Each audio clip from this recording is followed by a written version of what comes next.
अस्सलाम वालेकुम स्टूडेंट्स, कैसे हैं आप लोग स्टूडेंट्स? आज जो हमने टॉपिक स्टार्ट करना है, बेसिकली लास्ट लेक्चर के अंदर हमने एटम्स, मॉलिक्यूल और कंपाउंड को टोटली तौर पे उसका कॉन्सेप्ट डिस्कस किया था आपके साथ। आज मैं जाऊंगा लेक्चर स्टार्ट करूंगा अपना। मैंने आपको मोल्स और मोल्स का पूरा कॉन्सेप्ट आपको इस क्लास में देना है, ठीक है। Moles and what is Avogadro's number. For that reason I have to cover the previous topics which is atomic mass, molecular mass and formula mass. जब ये तीनों टॉपिक कवर हो जाएंगे तो आपको मोल और एवोगाड्रोस नंबर बहुत अच्छे से समझ में आ जाएगा। स्टूडेंट्स, आज स्टार्ट करते हैं। First of all, atom, molecule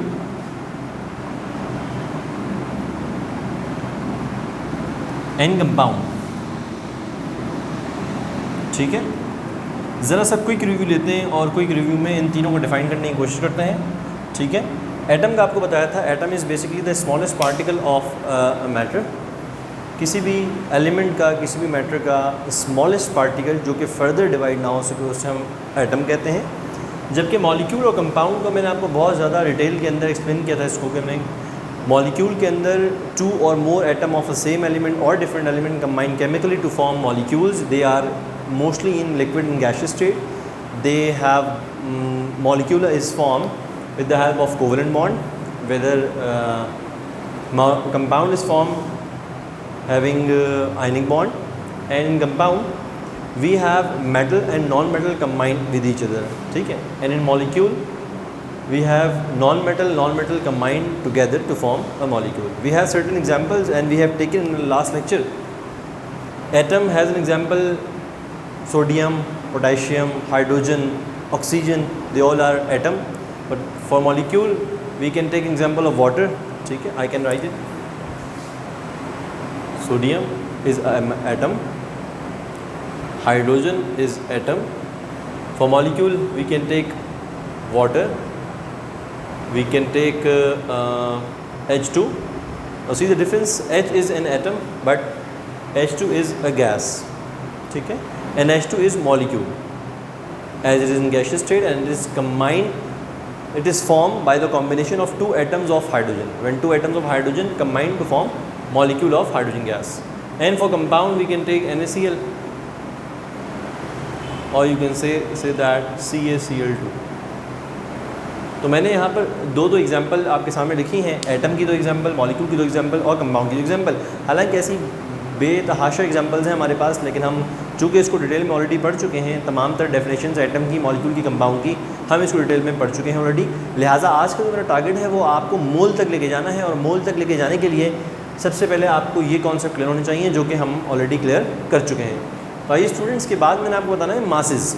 atom के मास को हम एटॉमिक मास कहते हैं, मॉलिक्यूल के मास को हम मॉलिक्यूलर मास कहेंगे, और कंपाउंड के मास को हम फॉर्मूला मास कहेंगे, ठीक है स्टूडेंट्स। मैं यहाँ पे मेंशन करूँगा, आप चाहें तो अपने पास मेंशन कर सकते हैं। एटम के मास को हम कहते हैं एटॉमिक मास, ठीक है। फिर इनकी डेफिनेशन देखेंगे हम कि व्हाट इज एटॉमिक मास, जो कि ऑलरेडी हम डिस्कस कर चुके हैं। एटम के मॉलिक्यूल का मास कहलाता है मॉलिक्यूलर मास,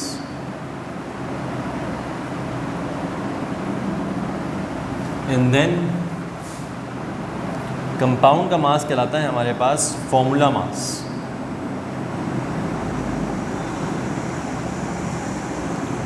ये तीन मासेस हैं। How to calculate these masses, सबसे पहले इस पर बात करेंगे। होते क्या हैं ये, what is the definition of atomic mass, what is the definition of molecular mass and formula mass, ठीक है बहुत सिंपल। अभी हम इसको कैलकुलेट करेंगे तो आपको आसानी समझ में आ जाएगा। एटॉमिक मास को मैं ऑलरेडी डिस्कस कर चुका हूँ, ठीक है। हर एलिमेंट का एटॉमिक मास फिक्स है, जिसे कहते हैं हम सम ऑफ प्रोटॉन एंड न्यूट्रॉन, ठीक है। हम इसको ऑलरेडी डिस्कस कर चुके हैं। एटॉमिक मास को हमने रिप्रेजेंट किया था ए से, और ए बराबर होता है sum of proton and neutron, किसी भी एटम, ठीक है। एटम हर एलिमेंट का है। एलिमेंट कितने हैं, जितने यहाँ पे पीरियोडिक टेबल में एलिमेंट्स हैं वो तमाम के तमाम एलिमेंट्स हैं। हर एलिमेंट का अपना एटॉमिक नंबर होता है, एटॉमिक मास होता है, और एटॉमिक नंबर भी होता है बेशक, ठीक है। एटॉमिक नंबर होता है हमारे पास नंबर ऑफ प्रोटॉन और नंबर ऑफ इलेक्ट्रॉन, जबकि एटॉमिक मास हमारे पास होता है sum of proton and neutron. मैं इस वक्त एटॉमिक नंबर की बात नहीं कर रहा, मैं इस वक्त सिर्फ एटॉमिक मास की बात कर रहा हूँ। मास होता है प्रोटॉन और न्यूट्रॉन का सम। जैसे कि एग्जाम्पल देंगे आपको, और एग्जाम्पल के थ्रू आपको बताने की कोशिश करेंगे। एग्जाम्पल ये है कि इन्हीं दो एग्जाम्पल को मैं फोकस करूँगा जो मैंने आपको दी हैं ऑलरेडी। एग्जाम्पल में सोडियम 1123, तो आप कहेंगे सर 1123 का मतलब ये है 11 is the atomic number and 23 is atomic mass. It means atomic mass आपको फ़ौरन से एलिमेंट के सिंबल से पता चल जाएगा। ठीक है स्टूडेंट्स, किसी भी एलिमेंट का सिंबल अगर आपको पीरियोडिक टेबल में देखें आप, तो उसमें जो ग्रेटर वैल्यू होगी वो आपका एटॉमिक मास होगा और जो लेसर वैल्यू होगी आपका एटॉमिक नंबर होगा। लिहाजा इसका सोडियम का मेरे पास जो नंबर आया है, वो मास आया है वो 23 आया है, और हाइड्रोजन का मास मेरे पास आएगा 1।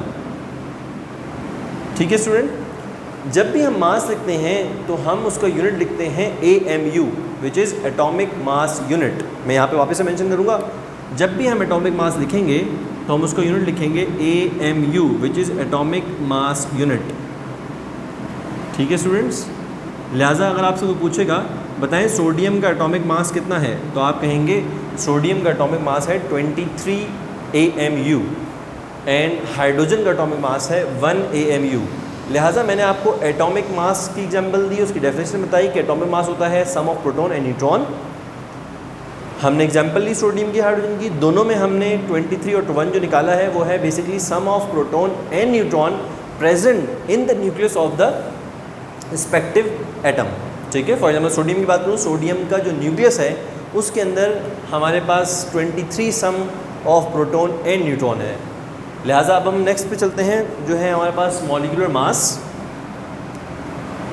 Molecular mass is basically the sum of atomic masses of all the atoms of each element present in the molecule. एक मॉलिक्यूल के अंदर मौजूद तमाम एटम्स के, गौर से बात सुनिएगा स्टूडेंट, एक मॉलिक्यूल के अंदर मौजूद तमाम एटम्स के एटॉमिक मासेस को, चूँकि एटम्स हैं, अगर मैं आपसे पूछूं वाटर में कितने एटम हैं तो आप कहेंगे सर वाटर में 3 एटम्स हैं, 2 हाइड्रोजन के एटम हैं, 1 ऑक्सीजन का एटम है। ठीक है स्टूडेंट, तो बेसिकली मॉलिक्यूलर मास क्या हो गया, मॉलिक्यूल का mass. How you can calculate the molecular mass, the sum of the atomic masses. अगर आप इन तमाम एटम्स के जो कि एक मॉलिक्यूल के फॉर्मूले में मौजूद हैं, उन तमाम के एटॉमिक मासेस को आप प्लस कर लेंगे तो आपके पास जो रिजल्टेंट मास आएगा वो होगा molecular mass. So I can repeat the definition again, the sum of the atomic masses of all the element present in the molecule. आइए करते हैं एग्जाम्पल लेते हैं। अच्छा, यहाँ पे मेंशन भी कर देते हैं आपको, sum of atomic masses of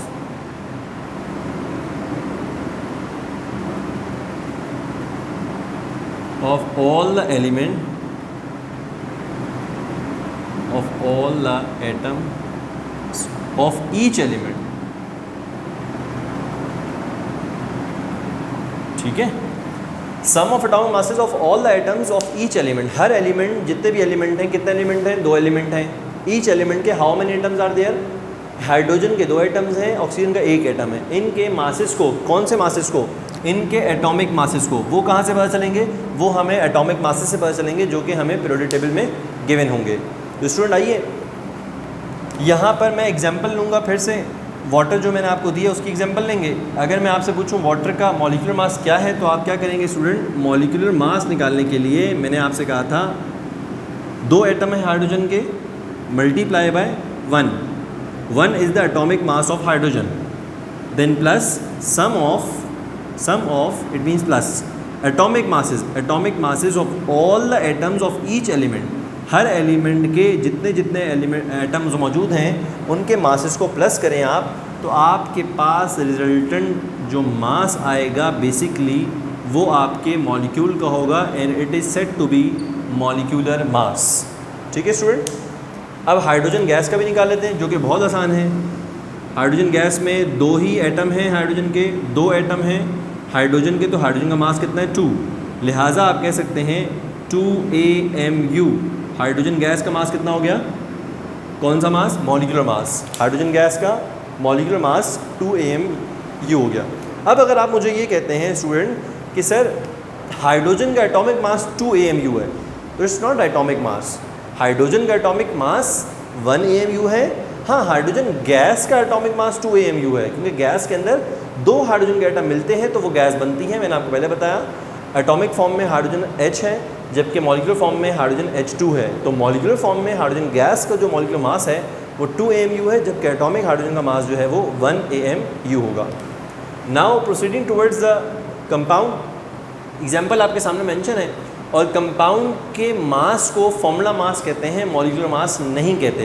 बहुत से बच्चों के जहनों में कन्फ्यूजन होती है कि सर मॉलिक्यूलर मास तो मतलब जो फॉर्मूला मास है वही मॉलिक्यूलर मास की डेफिनेशन है। एग्जैक्टली डेफिनेशन वही है कि आपने यहाँ पर भी आपने क्या करना है, कंपाउंड के पास जितने एलिमेंट हैं, ईच एलिमेंट, कंपाउंड के पास कितने एलिमेंट हैं, 2 एलिमेंट हैं, एक सोडियम है और एक क्लोरीन है। दोनों के मासेस को, कौन से मासेस को, एटॉमिक मासेस को प्लस करोगे तो आंसर में फॉर्मूला मास आएगा। तो आप कहेंगे कि सर ये तो मॉलिक्यूलर मास ही है। एग्जैक्टली मॉलिक्यूलर मास और फॉर्मूला मास की डेफिनेशन सेम ही है, लेकिन जिसके लिए मास निकाला जा रहा है वो एंटिटी डिफरेंट है।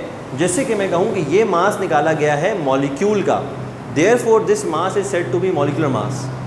If the mass is calculated of the compound then it is said to be formula mass. आइए अब इसको डिस्कस करते हैं। डेफिनेशन सेम है तो इसको लिखने की ज़रूरत नहीं है, आप चाहें तो इसको सेम एज इट इज लिख सकते हैं। Sum of atomic masses of each element present in compound, present in compound, किसी भी कंपाउंड में मौजूद तमाम एलिमेंट के मासेस को, कौन से मासेस को, फिर कहेंगे एटॉमिक मासेस को, क्योंकि मेन चीज़ ये है जो आपको ऑलरेडी आपके पीरियोडिक टेबल से मिलती है, जो कि आपको एग्जाम में गिवन होती है, जिसको आप देख के एटॉमिक मासेस से एटॉमिक मॉलिक्यूलर मास और फॉर्मूला मास निकालते हैं। आइए एग्जाम्पल भी देख लेते हैं इसकी। एग्जाम्पल में मैंने लिया NaCl। ठीक है स्टूडेंट्स, NaCl का एटॉमिक मास फॉर्मूला मास निकालने जा रहे हैं, क्योंकि NaCl एक कंपाउंड है लिहाजा इसका फॉर्मूला मास आएगा। फॉर्मूला मास निकालने के लिए हमें Na का और Cl का एटॉमिक मास पता होना चाहिए। तो आइए देखते हैं। Na का एटॉमिक मास होता है 23, ये देखें Na का एटॉमिक मास है 23, जबकि क्लोरीन का जो एटॉमिक मास है वो हम लेते हैं 35.5 which is the average isotopic mass. ठीक है, क्लोरीन के हमारे पास आइसोटोप्स होते हैं 35 आइसोटोप और 37 आइसोटोप, जिसका एवरेज आइसोटोपिक मास 35.5 आता है, depending on the percentage of chlorine occurring on the surface of the earth. ठीक है स्टूडेंट्स, तो ये इसकी कैलकुलेशन है जो कि हम जूनियर क्लास में ऑलरेडी सीख के आ चुके हैं। यहाँ पर मैं आपको बताऊँगा 35.5 AMU is the average isotopic mass of chlorine atom. Now if you add these both values or the atomic masses of sodium and chlorine, you will get 58.8 AMU. So students, आपने देखा कि मैंने एटम के मास को कैसे लिया, सम of proton and neutron, फिर molecule के मास को मॉलिक्यूलर मास कहते हैं, और मॉलिक्यूलर मास निकाला कैसे जाता है, मॉलिक्यूल में मौजूद तमाम एटम्स के मॉलिक्यूलर एटॉमिक मासेस को प्लस कर लें तो आपका जो रिजल्ट में आएगा वो मॉलिक्यूलर मास आएगा। इसी तरह फॉर्मूला मास निकालने के लिए आप कंपाउंड में मौजूद तमाम तर एटम्स को के एटॉमिक मासेस को, एलिमेंट्स के एटॉमिक मासेस को प्लस कर लेंगे तो रिजल्टेंट में जो आपके पास मास आएगा दैट इज़ फॉर्मूला मास। और तीनों के यूनिट, चाहे वो एटॉमिक मास हो, मॉलिक्यूलर मास हो या फॉर्मूला मास हो, तीनों को यूनिट आप AMU लिखेंगे विच इज़ एटॉमिक मास यूनिट। इनके बाद बात करते हैं एटॉमिक मास से हम निकालते हैं gram atomic mass. Now what is gram atomic mass? Atom से, एटम का एटॉमिक मास होता है, एटॉमिक मास से हम ग्राम एटॉमिक मास निकालते हैं। इसी तरीके से मॉलिक्यूल का मॉलिक्यूलर मास होता है और इससे हम ग्राम मॉलिक्यूलर मास निकालते हैं। और फाइनली कंपाउंड का फॉर्मूला मास होता है और हम इससे ग्राम फॉर्मूला मास निकालते हैं। अब क्या चीज़ है ये gram atomic mass, gram formula mass, gram molecular mass, ये तीनों क्या हैं? गौर सुनिएगा students. When atomic mass is expressed in grams, it is said to be gram atomic mass. When molecular mass is expressed in grams, it is said to be gram molecular mass, and when formula mass is expressed in grams, it is said to be gram formula mass. यानी इस बात का मतलब ये है क्या आप atomic mass, molecular mass और फॉर्मूला मास, जिसके यूनिट अभी AMU नज़र आ रहे हैं आपको, जितने भी बॉक्सेस बनाए मैंने, आप देख सकते हैं जितने भी हमने यहाँ बॉक्सेस बनाए, उन सब में जो यूनिट है एटॉमिक मास, मॉलिक्यूलर मास और फॉर्मूला मास का, वो सब AMU में। अगर हम इसे एक्सप्रेस कर दें ग्राम के अंदर तो बेसिकली ये कहलाते हैं gram atomic mass, gram molecular mass and gram formula mass. आइए एक्सप्रेस करते हैं, ठीक है। आप डेफिनेशन लिख सकते हैं कि व्हेन एक्सप्रेस इन ग्राम्स, ठीक है,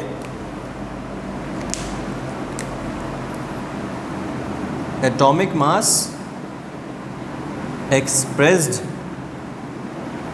इन ग्राम्स, जब एटॉमिक मास को एक्सप्रेस किया जाएगा ग्राम्स के अंदर तो बेसिकली वो कहलाएगा ग्राम एटॉमिक मास। कैसे आप कहेंगे सर, एग्जांपल देके दिखाएं। तो देखिए, सोडियम का एटॉमिक मास था 23 AMU, लेकिन अगर मैं इसको 23 AMU की जगह 23 ग्राम्स लिख दूंगा तो आप कहेंगे 23 ग्राम्स इज़ द, और से 23 gram is the gram atomic mass of sodium, ठीक है स्टूडेंट। इसी तरीके से अगर मैं कहूँ कि मॉलिक्यूलर मास को अगर expressed in grams, molecular mass को अगर ग्राम में एक्सप्रेस कर दिया जाए तो वो ग्राम मॉलिक्यूलर मास कहलाएगा। जैसे कि वाटर की एग्जांपल लें, वाटर का मास होता है एटॉमिक मास 18 AMU, लेकिन अगर मैं लिखूँ 18 ग्राम्स तो बेसिकली ये वाटर का ग्राम मॉलिक्यूलर मास कहलाएगा, ठीक है स्टूडेंट। और इसी तरीके से अगर हम ग्राम फॉर्मूला मास को, ठीक है, फॉर्मूला मास को अगर हम एक्सप्रेस्ड कर दें ग्राम में तो इसका मतलब ये है कि वो कहलाएगा gram formula mass, which is 58.5 grams for NaCl। यानी अगर कोई अब आपसे पूछेगा कि बताएं what is the gram formula mass of NaCl, ठीक है, तो gram formula mass of NaCl is 58.5 grams, जबकि फॉर्मूला मास क्या है उसका 58.5 है। आपसे अगर ग्राम फॉर्मूला मास पूछेगा तो आप उसको सिर्फ और सिर्फ ग्राम्स में कन्वर्ट कर देंगे। तो स्टूडेंट्स, आपने देखा कि हमने एटम, मॉलिक्यूल और कंपाउंड स्टार्ट किया, एटम के एटॉमिक मास को ग्राम एटॉमिक मास में कन्वर्ट किया, मॉलिक्यूल के मॉलिक्यूलर मास को ग्राम मॉलिक्यूलर मास में कन्वर्ट किया, और कंपाउंड के फॉर्मूला मास को हमने ग्राम फॉर्मूला मास में कन्वर्ट किया। तो when these all three of these are expressed in grams, they are basically set to be 1 mole, ठीक है स्टूडेंट। तो मैं अपने मोल के कॉन्सेप्ट तक पहुंच चुका हूं, ठीक है, और आपके सामने है कि इन तीनों को,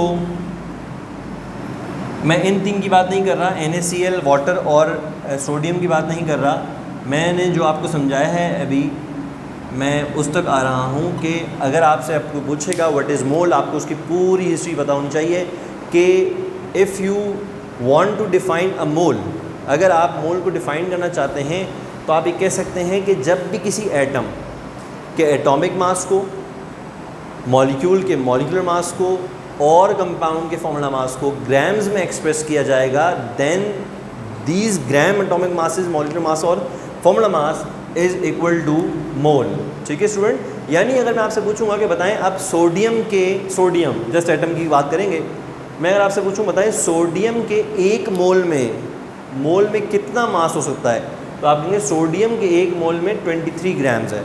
चूँकि आपने देखना है कि सोडियम का एटॉमिक मास क्या है, और एटॉमिक मास को अगर ग्राम में एक्सप्रेस कर देंगे तो जो वैल्यू आएगी वही 1 मोल के बराबर है। बात समझ में आ रही है स्टूडेंट। इसी तरीके से किसी भी मॉलिक्यूल को उठाएं, सिर्फ वाटर ना उठाएं, आप किसी भी मॉलिक्यूल को उठाएं, उस मॉलिक्यूल का आप मॉलिक्यूलर मास निकालेंगे, जैसे आपको प्रोसीजर पता है कि आप सम करेंगे उस मॉलिक्यूल में मौजूद तमाम एटम्स के एटॉमिक मासेस को आप सम करेंगे, जो आंसर आएगा वो आपका एटॉमिक मास होगा। आप एक दफ़ा एटॉमिक मास को ग्राम में एक्सप्रेस करेंगे, इसका मतलब है वो जो ग्राम में एक्सप्रेस की हुई वैल्यू होगी वो उस मॉलिक्यूल का मास होगा that is contain in 1 mole of that molecule. और इसी तरह कंपाउंड की भी एग्जांपल ले लेते हैं कि NaCl है हमारे पास, और NaCl के 58.5 ग्राम्स इक्वल हैं 1 मोल के। लिहाजा अगर आप कोई भी एग्जांपल लेते हैं, मैंने आपको 2 या 3 एग्जांपल दी हैं, लेकिन अगर आप यहाँ पर कोई भी एटम, कोई भी मॉलिक्यूल, कोई भी कंपाउंड डिस्कस करेंगे तो हर कंपाउंड, मॉलिक्यूल और एटम का जो ग्राम में एक्सप्रेस किया गया मास होगा वो बराबर होगा 1 मोल के, और उसको आप मोलर मास भी कह सकते हैं। यानी आप ये कह सकते हैं कि सोडियम का मोलर मास, यानी सोडियम के 1 मोल का मास आपके पास 23 ग्राम्स है। देन अगेन यहाँ पे क्वेश्चन राइज होता है कि अगर मैं पूछूँ आपसे सोडियम के 2 मोल्स का मास, तो आप इस ग्राम एटॉमिक मास को 2 से मल्टीप्लाई कर देंगे विच इज़ 46, यानी सोडियम के 2 मोल्स का मास 46 होगा। ठीक है, इसी तरह वाटर के 2 मोल्स का मास 36 होगा। ठीक है, डिफरेंट है। मैं यहाँ ये बात कभी मेंशन नहीं करूँगा कि आप हमेशा 1 मोल को किसी ग्राम के इक्वल कर दें, यानी यहाँ पर कहीं पर भी हमने ऐसी बात नहीं लिखी कि 1 mole is equal to 1 gram, ऐसा कहीं भी नहीं लिखा हुआ कि 1 mole equal to 1 gram. This is a wrong concept, जो स्टूडेंट्स को लेते हैं वो बिल्कुल रॉन्ग कॉन्सेप्ट है। 1 mole basically equal to Avogadro's number. ठीक है, and now what is Avogadro's number, I am coming to that point. हम उस पर आएंगे और आपको बताएंगे कि एवोगाड्रोस नंबर को हम मोल से कैसे रिलेट कर सकते हैं, और किसी भी एटम, मॉलिक्यूल और कंपाउंड का जब हम मॉलिक्यूलर मास निकालते हैं और उसे ग्राम में एक्सप्रेस करते हैं तो वो कैसे 1 मोल के इक्वल होता है। तो आइए स्टूडेंट, मैं यहाँ पर थोड़ा सा आपको एवोगाड्रोस नंबर के बारे में गाइड कर दूँ।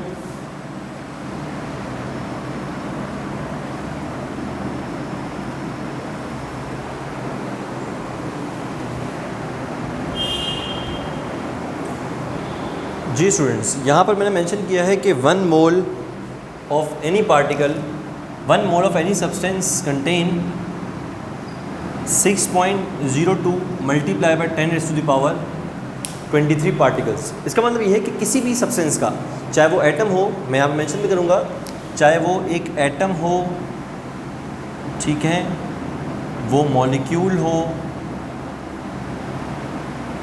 वो कंपाउंड हो, किसी भी सब्सटेंस का अगर 1 मोल की बात हो रही है तो उसमें इतने पार्टिकल्स हैं।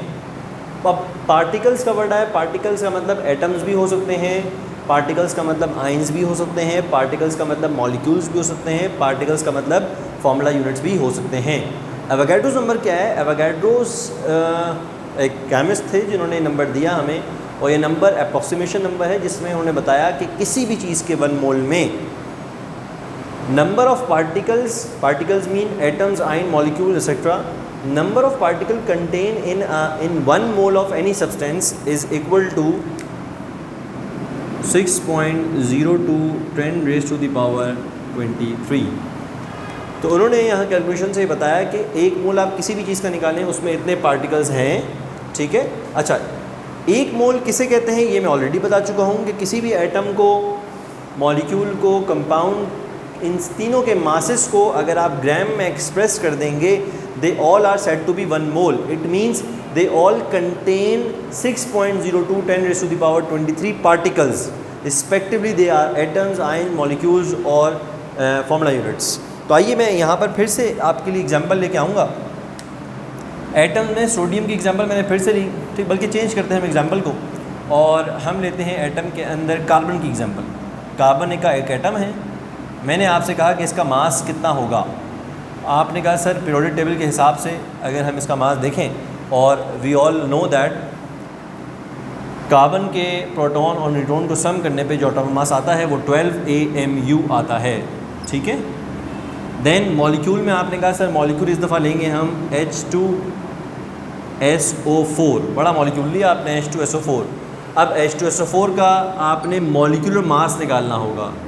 सो मॉलिक्यूलर मास आप कैसे निकाल पाएंगे? आप इसको प्लस करेंगे, तमाम जितने भी इसके अंदर एटम्स हैं और जितने भी एलिमेंट हैं उन तमाम एलिमेंट के नंबर ऑफ़ एटम्स के हिसाब से मासेस को प्लस करेंगे। आप देखें 2 × 1 क्योंकि 2 में पास हाइड्रोजन है, हाइड्रोजन का मास 1 है, 2 × 1 प्लस सल्फ़र का आपके पास मास 32 है, देन 4 ऑक्सीजन है तो 4 × 16। क्योंकि जो ऑक्सीजन का मास है हमारे पास वो 16 है, लिहाजा अब आप इसको मल्टीप्लाई करेंगे 4 × 16 विच इज़ 64। ठीक है, and then add 32 and 2 you will get 98. It means H2SO4, the mass of H2SO4 is 98 AMU.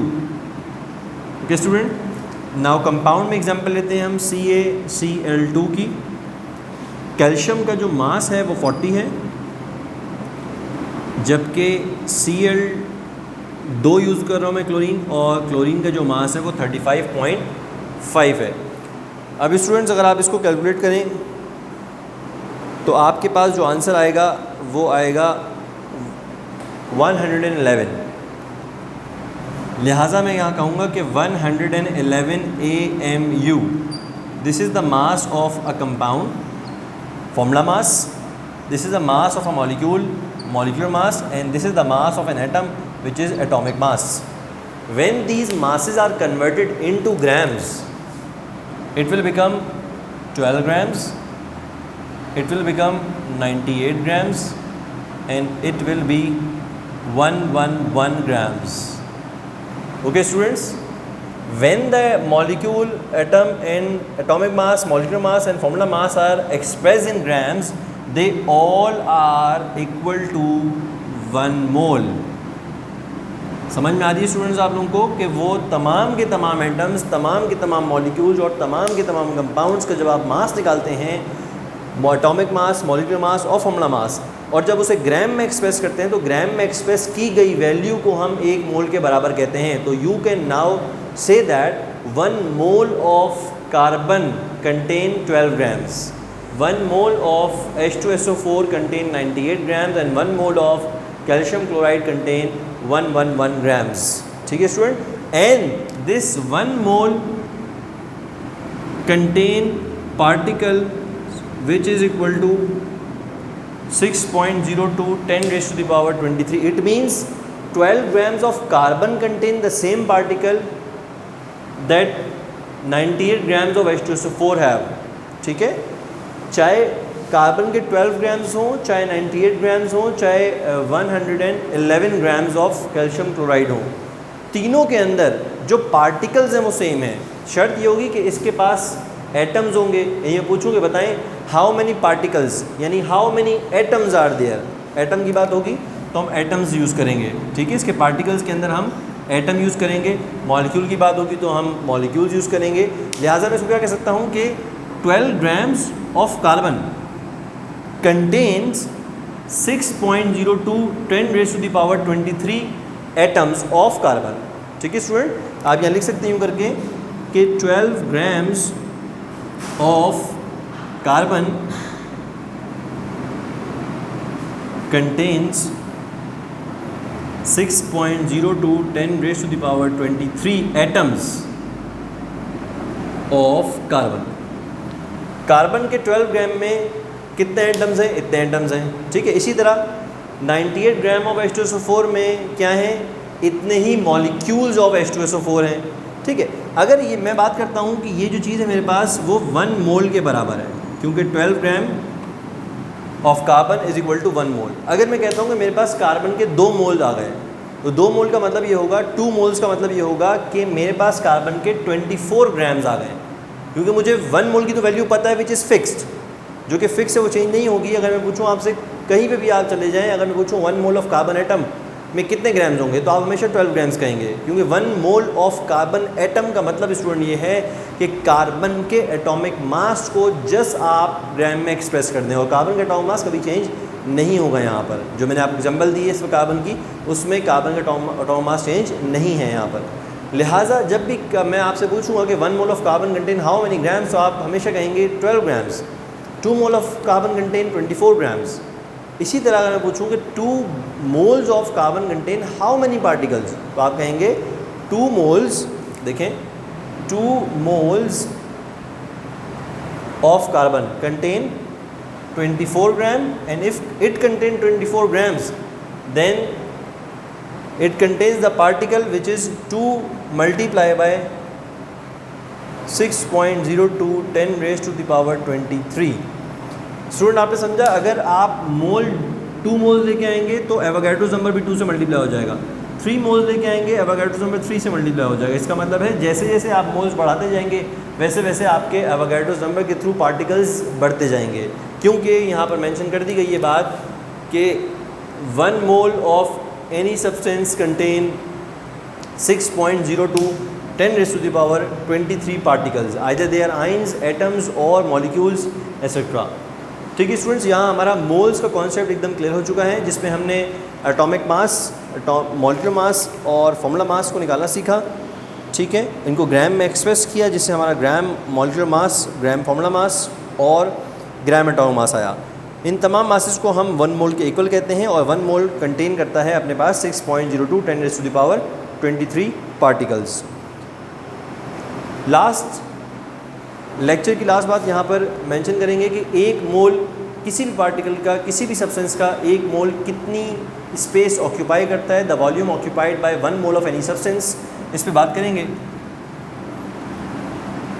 चाहे वो कार्बन हो, चाहे वो आपके पास H2SO4 हो, कोई भी मॉलिक्यूल हो, अगर मोलर वॉल्यूम की बात की जाए, ठीक है, molar volume, what is molar volume, आप इसको ऐसे डिफाइन कर सकते हैं, molar volume is the volume occupied by 1 mole of any substance. किसी भी सब्सटेंस के 1 मोल ने जो वॉल्यूम ऑक्यूपाई किया होगा उसे आप मोलर वॉल्यूम कह सकते हैं। And molar volume at standard temperature and pressure is equal to 22.4 dm³। It is a molar volume, it means it is the volume occupied by 1 mole of any substance। ठीक है students, 1 mole of any substance, it means either it is atom, molecule or compound, 1 mole of any substance occupy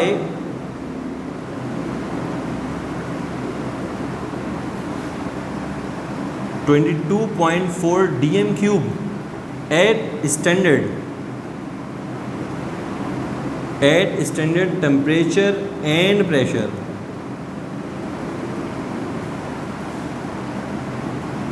standard temperature और pressure पर किसी भी substance का 1 मोल occupy करता है 22.4 dm³। ठीक है स्टूडेंट, स्टैंडर्ड टेम्परेचर और प्रेशर में टेम्परेचर आप ले सकते हैं यहाँ पर 0 डिग्री और 273 केल्विन। ठीक है स्टूडेंट्स, और प्रेशर में आप कहते हैं 1 atm is the standard pressure. So at 1 atm pressure and 0 degree Celsius temperature, 1 mole of any substance occupy 22.4 dm³ volume। So this is known as the molar volume। 1 मोल का volume ये होता है। बिलफर्ज अगर मैं आपसे कहूँ कि what volume occupied by 2 mole of a gas which is nitrogen for example, I think if I say nitrogen is a gas and 2 moles of nitrogen occupy how much space, then you have to multiply the molar volume by 2 because I am asking about 2 moles। ठीक है, 2 moles के बारे में पूछा जाएगा तो आप इस मोलर वॉल्यूम को 2 से मल्टीप्लाई कर देंगे, जबकि अगर आपके पास सिर्फ 1 मोल का पूछा जाएगा तो आप उसको सिर्फ 22.4 dm³ भी मेंशन करेंगे। तो दिस इज़ हाउ स्टूडेंट्स हमने आज की क्लास में तमाम तर बेसिक चीज़ें यहाँ पर रिवाइज़ भी की हैं पिछले लेक्चर को लेकर, और आज के लेक्चर में नई चीज़ हमने मोल को बाकायदा तौर पर फोकस किया, Avogadro's number and molar volume. ठीक है स्टूडेंट, इंशाल्लाह नेक्स्ट क्लास में मिलेंगे आपको नए टॉपिक के साथ। इजाज़त दें, अल्लाह हाफ़िज़।